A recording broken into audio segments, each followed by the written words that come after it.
Good afternoon, everyone. Today I will present the article entitled Chronic Inflammation in Psoriasis Promotes Visceral Adiposity Associated with Non-Calcified Coronary Burden over time. Published in the Journal of Clinical Investigation by the inside by the American Society for Clinical Investigation at end of last year. I'm Cauê Cesar, and my advisor is Michel Tucci. The cardiovascular disease is common in the general population worldwide, affecting the majority of adult patients the age of 60 years. The cardiovascular disease was estimated to result in 70.3 million deaths worldwide on an annual basis. And the 2019 heart disease and stroke statistics update of the American Heart Association reported that 48% of persons 20 years or old or more of age in United States have cardiovascular disease, which include coronary heart disease, heart failure, stroke, and hypertension. The report prevalence increases with age for both males and females. As a diagnostic category, cardiovascular disease include four major areas. Coronary heart disease, manifested by myocardial infarction, angina pectoris, heart failure, and coronary death. Cerebrovascular disease, manifested by stroke and transient ischemic attack. Peripheral artery disease, manifested by intermittent claudication, aortic atherosclerosis, and thoracic or abdominal aortic aneurysm. Many risk factors for cardiovascular disease are modifiable by specific preventive measures. 9 potentially modifiable factors are responsible for more than 90% of population attributable risk of first myocardial infarction, smoking, dyslipidemia, hypertension, diabetes, abdominal obesity, psychosocial factors, daily consumption of fruits and vegetables, regular consumption of alcohol, and regular physical activity. Many individuals in the general population have one more risk factors for coronary heart disease, and over 90% of coronary heart disease events occur in individuals with at least one risk factor. The five leading modifiable risk factors, dyslipidemia, hypertension, smoke, diabetes, and obesity, are estimated to be responsible for more than half of cardiovascular mortality. Atherosclerosis is responsible for almost all cases of coronary heart disease. This insidious process begins with fatty streaks seen in adolescents. That's these lesions progress into early progress into plaques in early adulthood and culminating thrombotic occlusions and coronary events in middle age and later life. So a variety of factors often acting in concert are associated with an increased risk for atherosclerotic plaques in coronary arteries and other arterial beds. Risk factor assessment is useful in adults to guide therapy for dyslipidemia, hypertension, and diabetes, and multivariate formulations can be used to help estimate risk for coronary disease events. On the other hand, some authors have asserted that approximately one half of patients suffering a manifestation of coronary heart disease have no established risk factors other than age and sex, a claim that has contributed to efforts to identify other markers of cardiovascular risk. So, numerous markers of inflammation markers have been reported to be associated with increased risk of cardiovascular disease.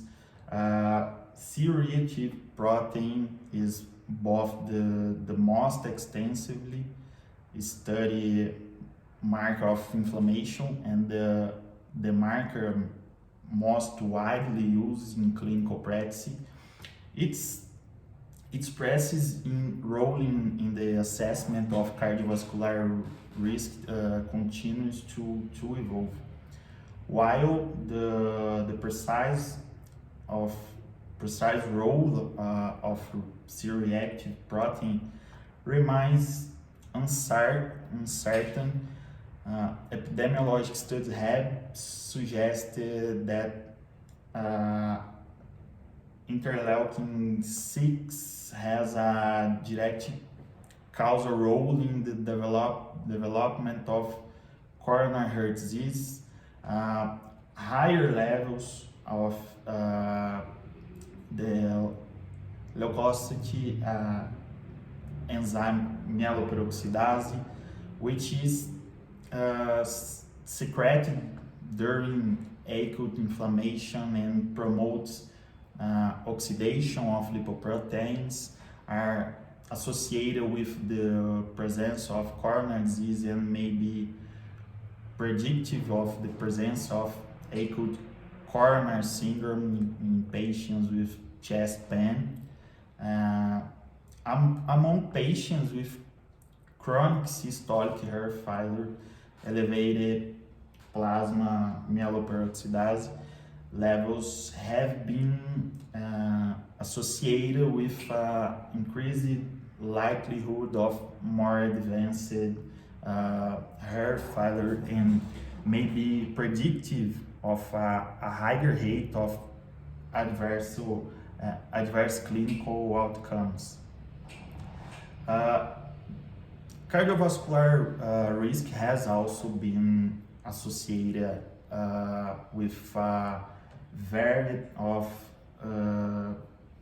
other markers of inflammation, so to lesser extent the C-reactive protein, elevated levels of white blood cells, erythrocyte sedimentation rates, EL18, tumor necrosis factor alpha, transforming growth factor beta, soluble intercellular adhesion molecular 1, P-selectin, cathepsin as lipoprotein associated phospholipases A2 have been reported as markers of increased coronary heart disease risk, while this adds further support to the role of development of atherosclerosis and cardiovascular disease. Most of these are not routinely used in clinical practice. Psoriasis is a common chronic inflammatory skin disease that can be present a variety of clinical manifestations and is associated with multiple comorbidities, including cardiovascular disease. I commented in my last conference that in psoriasis there is exacerbation of the activation of the adaptive immune system, and there is transcription of important inflammatory mediators, plasmacytoid, dendritic cells, keratinocytes, natural killer T cells, macrophages that secrete cytokines that activate myeloid dendritic cells. These cytokines lead to the proliferation of keratinocytes, increased expression of angiogenic mediators that will generate vascular changes, endothelial adhesion molecules, and infiltration of immune cells in the injured skin.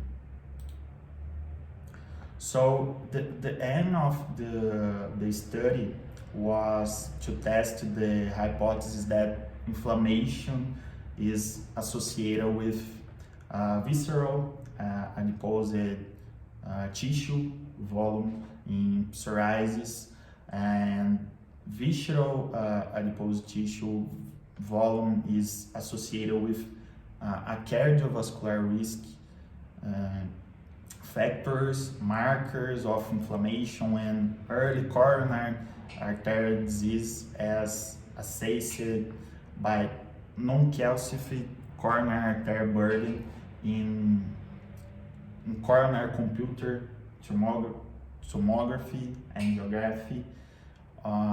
Over 1 year, persistent inflammation will be associated with development of more visceral adipose tissue and a reduction in visceral adipose tissue volume in 1 and 4 years will be associated with improvements in the non-calcified coronary artery burden. Bom, vou tomar uma aguinha rapidinho. Então, para avaliar essa relação aí entre a inflamação, o tecido adiposo visceral que eu comentei e a carga da artéria coronária não calcificada, né, e se a melhora aí no tecido adiposo visceral ela estaria associada, né, à redução na carga da artéria coronária não calcificada ao longo do tempo nesses pacientes com psoríase. Eles recrutaram aí 288 pacientes com psoríase de um estudo de coorte observacional prospectivo, né, que aconteceu entre 2013 e 2019. Esses pacientes, eles eram aí maiores de 18 anos de idade, eles deveriam ter um diagnóstico de psoríase em placas realizado, né, por um dermatologista, e eles foram examinados aí também para confirmar, né, por um profissional de saúde certificado, buscando aí a confirmação do início, da duração e também da gravidade da doença de pele aí, por meio do score PASI, que é o índice padrão aí para expressar essa gravidade da psoríase. Então ele combina aí o eritema, a descamação e também a porcentagem de área afetada ali pela lesão, né? E esses pacientes, eles foram submetidos aí a testes, a exames de sangue, né? E exames de imagem de angiotomografia computadorizada coronariana.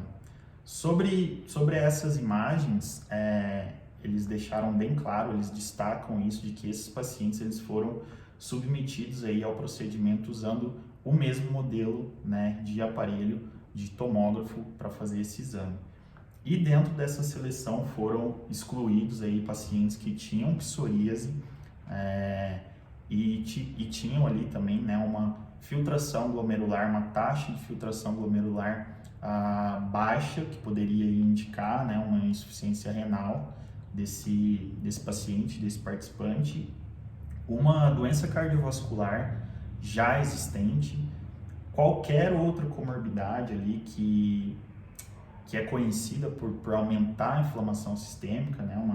Uma hipertensão não controlada, um tumor maligno, um HIV, uma infecção ativa ali em período recente, né, anterior ali ao estudo, uma cirurgia de grande porte ali nos últimos 3 meses e pacientes com gravidez ou em período de lactação. Alguns pontos importantes dentro desse estudo, né, foram coletados aí alguns parâmetros clínicos e parâmetros laboratoriais, né, a pressão arterial, a altura desses pacientes, o peso, a circunferência aí, da cintura e do quadril desses pacientes. A gravidade da doença, como eu falei, ela foi avaliada usando o PASI, né, um score padrão utilizado dentro da psoríase. Dentro dos parâmetros laboratoriais, aí nós tivemos a glicemia de jejum, o perfil lipídico e o hemograma, né? E os marcadores inflamatórios sistêmicos, a proteína C reativa ultrassensível e o biomarcador de acetilação da glicoproteína, né? O GlyK.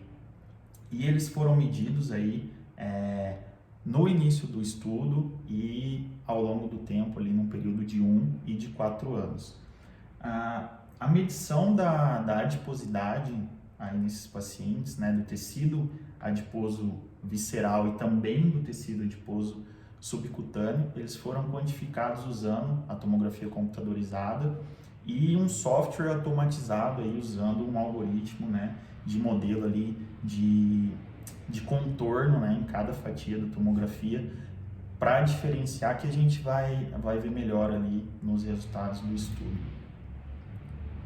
Bom, então desses 288 pacientes que iniciaram ali o estudo, 237 pacientes com psoríase ali tinham dados quantitativos de exames ali de angiotomografia, né? Alguns não tinham ali amostras de sangue, exames de imagem disponíveis, ou aconteceu algum problema ali na interpretação de alguns pacientes que tinham esse exame.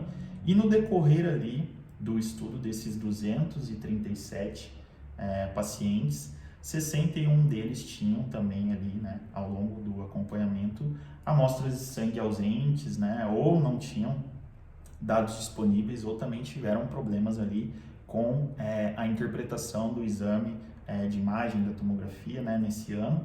Então, restando aí 176 pacientes, e esse grupo aqui desses 176, eles foram acompanhados ali por 1 ano. E aí, pensando em avaliar também, né, essa relação da disfunção adiposa com a inflamação e os demais fatores ao longo do tempo aí, eles acompanharam esses mesmos parâmetros aí num grupo menor de 50 pacientes durante esses 4 anos. No geral, para a gente conhecer melhor aí os dados, né, os resultados desse perfil, na verdade, desses participantes, a amostra do estudo ela era composta aí basicamente por adultos de meia idade, né, predominantemente do sexo masculino, onde 41% tinha história ali, um histórico de dislipidemia, e 31% estava fazendo ali o uso de estatina, ou seja, aí, muito provavelmente uma parcela desses pacientes, desses participantes, eles estavam sem tratamento farmacológico, né, para esse caso de hiperlipidemia deles. Porém, os resultados do perfil lipídico ali, né, de colesterol e frações desses pacientes e o risco cardiovascular também que foi calculado para esses pacientes, eles estavam ali dentro dos parâmetros desejáveis, obviamente considerando, né, a média aqui. E mesmo esses pacientes, né, com tudo isso, se encontrando dentro ali de uma faixa de sobrepeso, né, quase ali na faixa de obesidade, eles se apresentaram na média, como eu falei, com esses parâmetros aí do perfil lipídico e risco cardiovascular dentro de uma faixa considerada desejável.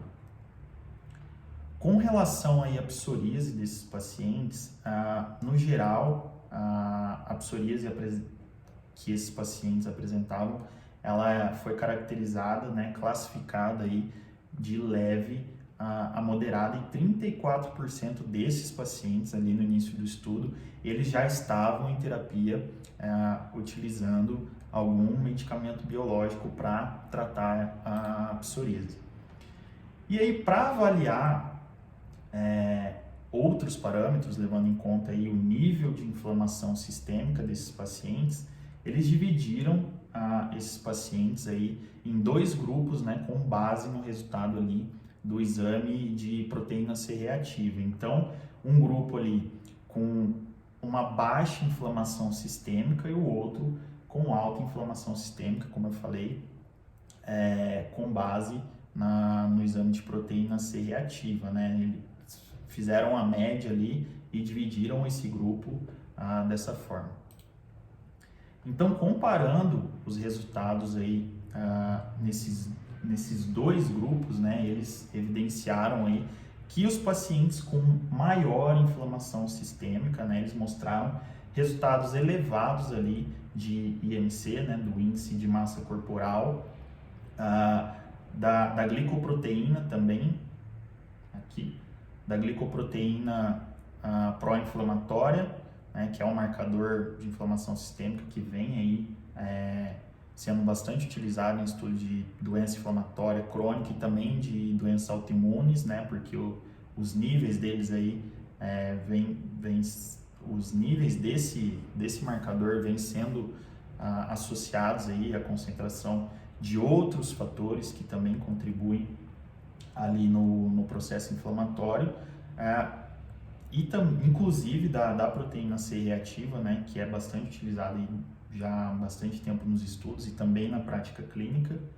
Eles também perceberam a adiposidade visceral desses pacientes, né, ela também se mostrou aumentada nesse grupo aí com maior inflamação sistêmica. E, além disso, esse resultado também foi demonstrado que houve uma relação, né, dessa maior inflamação crônica com relação ao indicioma, né, sugerindo ali que pode haver uma possibilidade de que essa inflamação sistêmica também está ligada a maior taxa de obesidade, né, uma maior taxa de gordura visceral e também, com base nesse resultado do indicioma, ali é uma resistência à insulina por parte desses pacientes. E outros dados ali me chamaram a atenção nesse grupo com maior inflamação sistêmica, além do que eles destacaram. Então, os níveis de glicemia ali eles se apresentaram aumentados, né, inclusive fugindo ali do que seria considerado o normal. E além disso, tanto além, né, da adiposidade visceral, a adiposidade subcutânea e a adiposidade total, né, a porcentagem de gordura corporal desses pacientes que é uma complementação, inclusive, bem bacana ali por IMC, né? Porque o IMC ele envolve ali a altura e peso do nosso paciente, não diz lá muita coisa sobre a composição, então eu achei bacana, me chamou a atenção porque fala um pouquinho mais sobre o perfil desses pacientes aí, participantes desse estudo. E houve também uma maior carga coronária não calcificada ali em comparação com os participantes da pesquisa que tinham ali uma menor inflamação sistêmica. E é importante lembrar, acabei não falando no outro, que esses pontos que eu destaquei aí, eles tiveram um valor de P que demonstraram, né, uma significância aí nessas diferenças.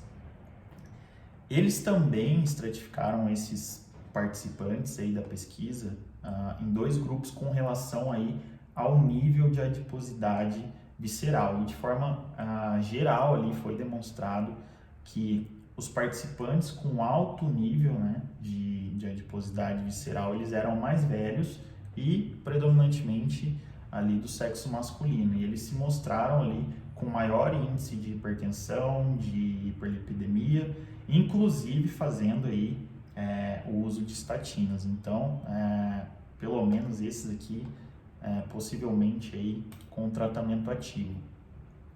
E mostrou também, né, nessa divisão, mostrou também que esse grupo com uma maior adiposidade visceral apresentava também um maior IMC e se enquadrava ali, inclusive, numa faixa de obesidade em comparação com o grupo que tinha uma baixa adiposidade visceral, né, que estava ali na média numa faixa de sobrepeso.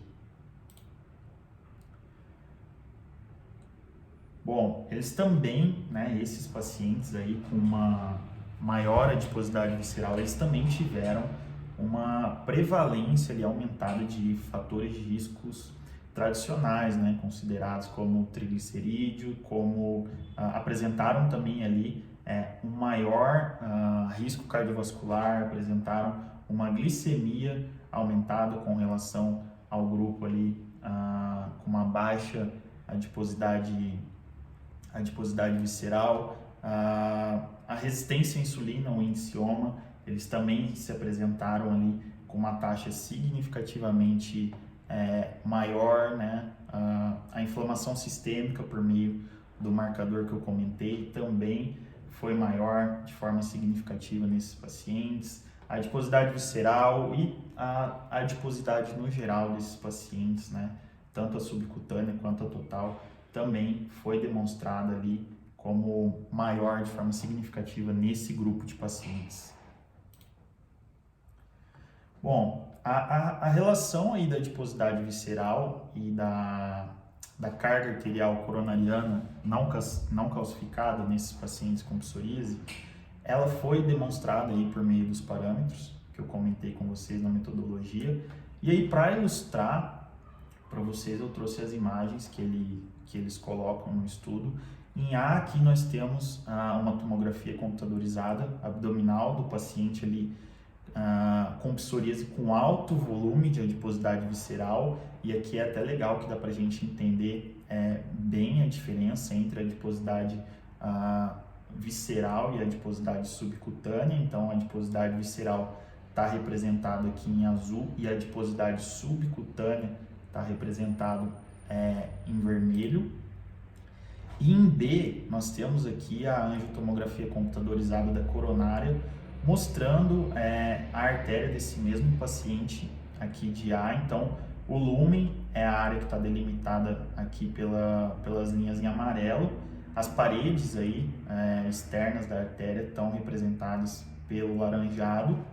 Então, o espaço aqui entre a linha laranja e a linha amarela, ele demonstra a carga coronária ali não calcificada desse paciente que está ali prontinha para desencadear o processo de aterosclerose. Em C, nós temos aqui uma tomografia computadorizada abdominal de um paciente que foi pareado ali, né, por idade, sexo, com psoríase, que tem ali um baixo índice de adiposidade visceral em comparação com o paciente aqui da imagem A. E em D, nós temos a angiotomografia computadorizada desse mesmo paciente aqui de C, mostrando essa carga da artéria coronária não calcificada aí, que visualmente, né, é bem menor do que o paciente que está aqui na imagem B, né, que tem um alto índice de adiposidade corporal. E a relação aí da adiposidade visceral com parâmetros lipídicos, né, parâmetros metabólicos e parâmetros inflamatórios, ele foi demonstrado aí por meio desses gráficos, né, de regressão aí com dispersão de dados. E aqui em A, nós temos o resultado da relação da adiposidade visceral com os lipídios, né, com um grande número aí de partículas VLDL, mostrando para a gente essa relação de forma significativa.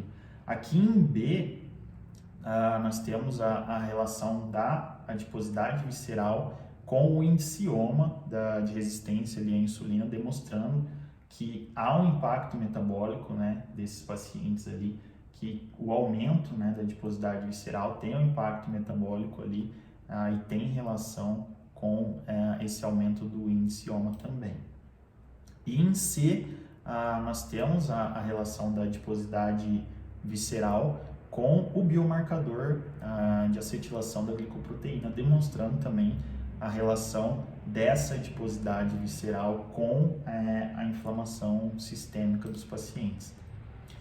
Eu tinha comentado também que nesse estudo eles queriam avaliar aí a questão da mudança ali da adiposidade visceral dos participantes ao longo do tempo, né? E como aí essas associações, né, com a carga coronária não calcificada, elas se comportariam ali ao longo do tempo. Então, essa tabela mostra uma estratificação que eles fizeram com os pacientes, né, ali dividindo em melhora ou piora aí do índice de adiposidade visceral nesse acompanhamento aí por um período de 1 ano. E aí, em pacientes que tiveram um aumento da adiposidade visceral aí dentro desse 1 ano de acompanhamento, houve um aumento significativo do IMC e da glicemia em jejum.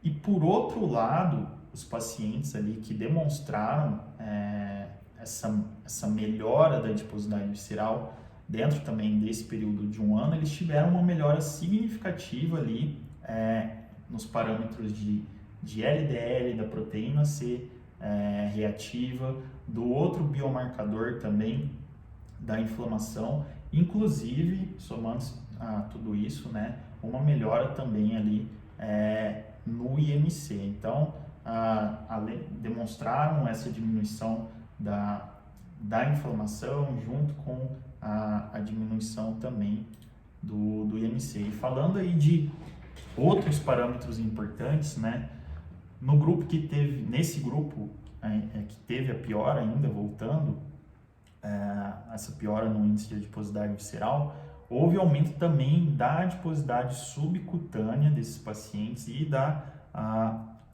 adiposidade total, da porcentagem de gordura desses pacientes, né? E essa piora, esse aumento do índice aí de adiposidade visceral também se relacionou com esse aumento significativo da carga arterial coronariana não calcificada, que é o que a gente viu na imagem que eu mostrei agora há pouco para vocês.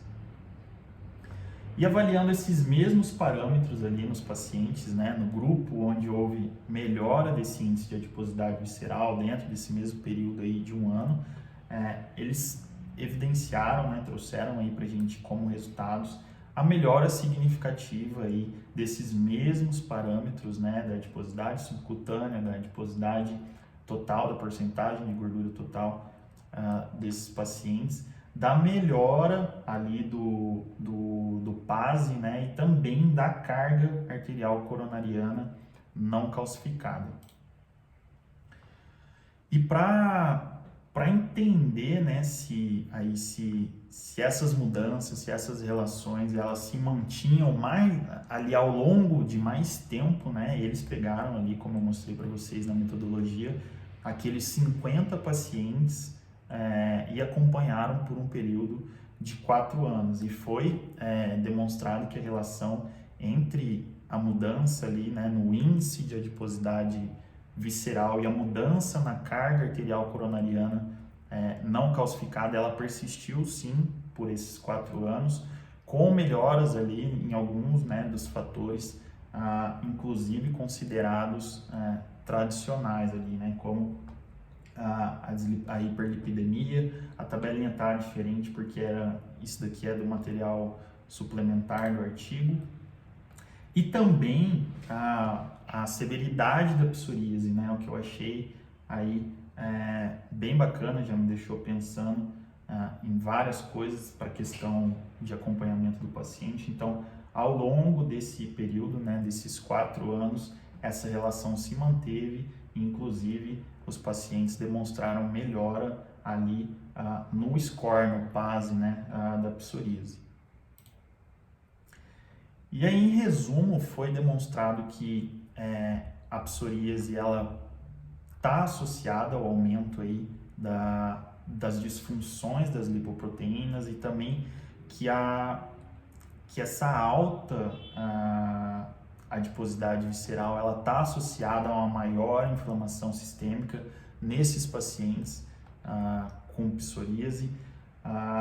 Também que a psoríase está associada aí a fatores de risco tradicionais, né, considerados tradicionais para a doença cardiovascular aterosclerótica, como a hipertensão, a hiperlipidemia, a resistência à insulina e os demais aí que foram demonstrados, né, com os resultados que eu mostrei para vocês. E que, além de tudo isso, né, essa adiposidade visceral, ela aumenta também o risco cardiometabólico, além, né, por meio de todas essas associações aí dos fatores de risco tradicionais com os marcadores ali da disfunção lipídica e também da inflamação sistêmica, como foi demonstrado ali para a gente com relação à carga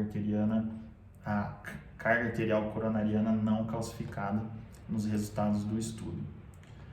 Nós temos aí então como conclusão que a inflamação ela impulsiona, né, esse desenvolvimento aí de tecido adiposo visceral, do aumento aí do risco cardiometabólico e a carga coronariana não calcificada, né, na psoríase, sugerindo aí um papel da disfunção adiposa associada a essa inflamação nos humanos, inclusive, né, ao longo do tempo, como eles fizeram esse acompanhamento, e a relação disso, né, essa relação com a doença cardiovascular precoce em pacientes portadores aí da psoríase. E além disso, a melhora da adiposidade visceral ela foi aí associada, né, a uma melhor carga arterial coronariana não calcificada nesses pacientes com psoríase, tanto os acompanhados ali por 1 ano, né, tanto aquele grupo acompanhado por mais tempo ali pelos 4 anos, sugerindo aí que a redução da inflamação ela tem um papel muito importante para conter o risco aí de uma doença cardiometabólica nos pacientes com psoríase. Então essas são as referências do artigo. Era isso. Obrigado.